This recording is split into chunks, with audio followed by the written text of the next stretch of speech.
Bonjour, j'espère que vous allez bien. Je suis actuellement dans le sud de l'Espagne. Je vous avais dit que j'allais tourner dans un endroit un peu plus aride dans la dernière vidéo. Il fait aussi chaud qu'au Sénégal dans le désert du Sahel, pour vous dire vraiment. Donc ici il y a vraiment plein de biotopes super intéressants à observer, des écosystèmes complètement dingues avec des espèces de reptiles, d'oiseaux, d'invertébrés. Du coup on va direct aller dans le vif du sujet. J'espère que vous êtes prêts. C'est parti.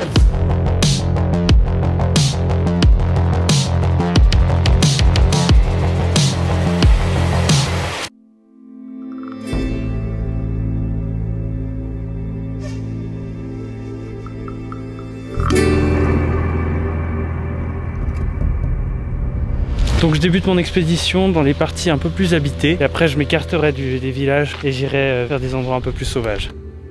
Alors en Espagne, mes journées consistent à observer un peu partout autour de moi constamment les moindres indices qui pourraient me permettre de trouver des animaux, mais le plus efficace c'est de soulever des pierres et des rochers pour voir ce qui se trouve en dessous. Et j'en ai soulevé beaucoup.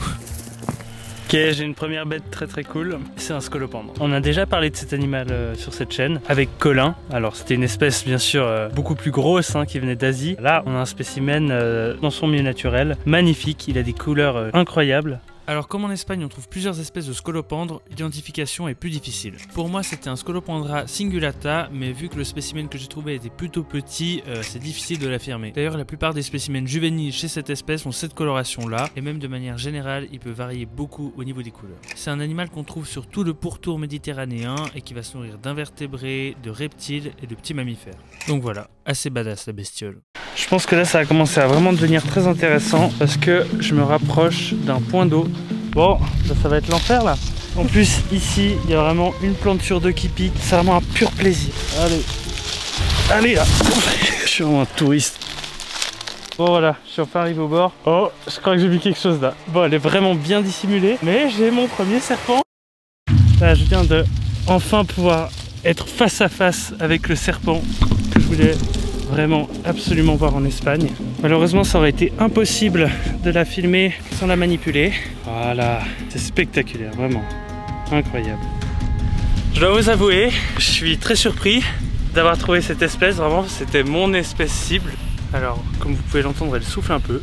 C'est un serpent qui est bien sûr sauvage et qui aime pas être dérangé, je l'embête. C'est une couleuvre assez puissante qui va principalement se nourrir de rongeurs. Si on l'appelle couleuvre à échelon, c'est pour ses motifs dorsaux. C'est parce qu'elle a deux lignes qui suivent tout le long de son corps. C'est vraiment très beau. C'est aussi un serpent qu'on va pouvoir retrouver dans le sud de la France et qui est un des plus grands serpents européen. J'ai pu observer qu'en fait ce spécimen s'est abîmé la queue. Alors c'est des morsures il me semble, ou des blessures, j'espère que c'est pas un homme qui lui a fait ça. Sinon moi je suis pas content, parce que bien sûr c'est un serpent qui est inoffensif.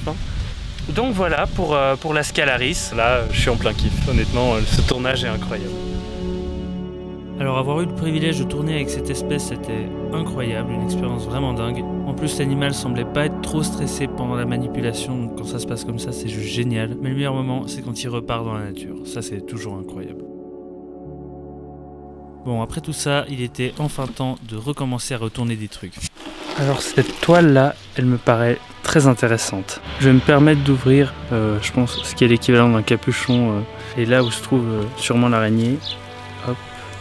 Waouh, elle a une forme hyper bizarre, j'ai aucune idée de ce que je filme. Je vais me permettre de la prendre un petit peu parce que je dois avouer que cette espèce là, je n'ai jamais vu ça. Je peux voir qu'elle a ces 4 points jaunes sur l'abdomen qui doivent servir à déranger le prédateur si elle sort de sa toile. Mais ce qui est très étonnant c'est son céphalothorax, c'est là où sont positionnés les yeux de l'araignée. On avait déjà pu voir ça dans les vidéos où on parlait d'arachnides. Vraiment très spécial dans ses formes, dans son anatomie. Ouais. Et un autre truc qui est hyper intéressant, c'est au niveau de sa toile. Elle a des longs fils qui lui permettent de sentir les vibrations au-dessus de la tôle. C'est comme ça à mon avis qu'elle repère les proies qui passent à proximité de sa toile. C'est que des déductions, je suis absolument pas sûr de tout ça. Alors du coup pour compléter, cette araignée c'est une Uroctea durandi. Sa toile elle se superpose en 3 couches, donc c'est vraiment beaucoup, et l'araignée va se planquer dedans en attendant ses proies. Par contre tous les déchets elle va les mettre au-dessus de la toile pour rester propre, donc tous les restes de mue, de nourriture, etc. C'est une araignée qui n'a pas été énormément étudiée, donc il reste beaucoup de choses encore à découvrir. Donc je vais la remettre dans sa toile et puis la laisser tranquille. Incroyable, vraiment c'est très cool ça. Le jour, dans le sud de l'Espagne, la majorité des animaux qu'on peut croiser sont assez incroyables.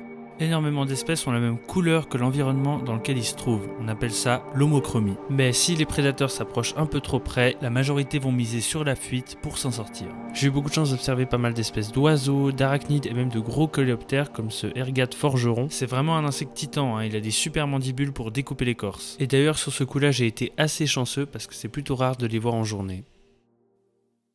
Bon, alors là, le soleil il commence à faiblir. Je vais monter jusque tout en haut de cette colline ici pour déjà pouvoir filmer le coucher de soleil qui risque d'être incroyable, mais aussi pour pouvoir tout redescendre de nuit parce que c'est clairement ici qu'on peut trouver des animaux hyper intéressants. Je pense qu'on risque de trouver vraiment pas mal de bébêtes. Donc du coup voilà, c'est parti.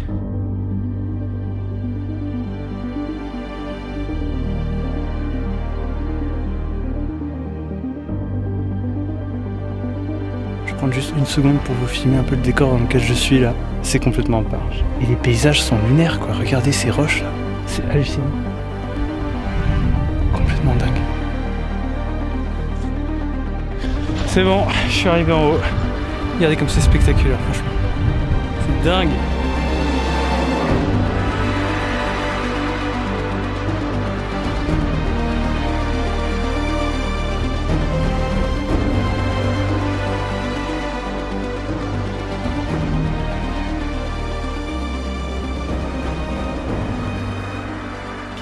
Je viens d'apercevoir des bouquetins.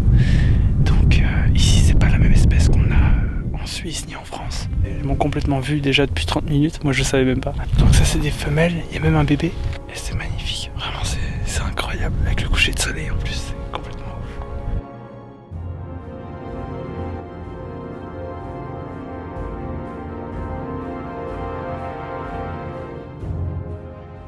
En Espagne, quand la nuit tombe, c'est une toute autre faune qui prend le relais. Alors maintenant, c'est le moment d'allumer la lampe frontale, de préparer les caméras et de partir pour 5 heures d'expédition en plein désert. Oh là là. Ici, les araignées, c'est un autre level. Je savais qu'il y avait une mygale en Espagne, mais la voir, impossible.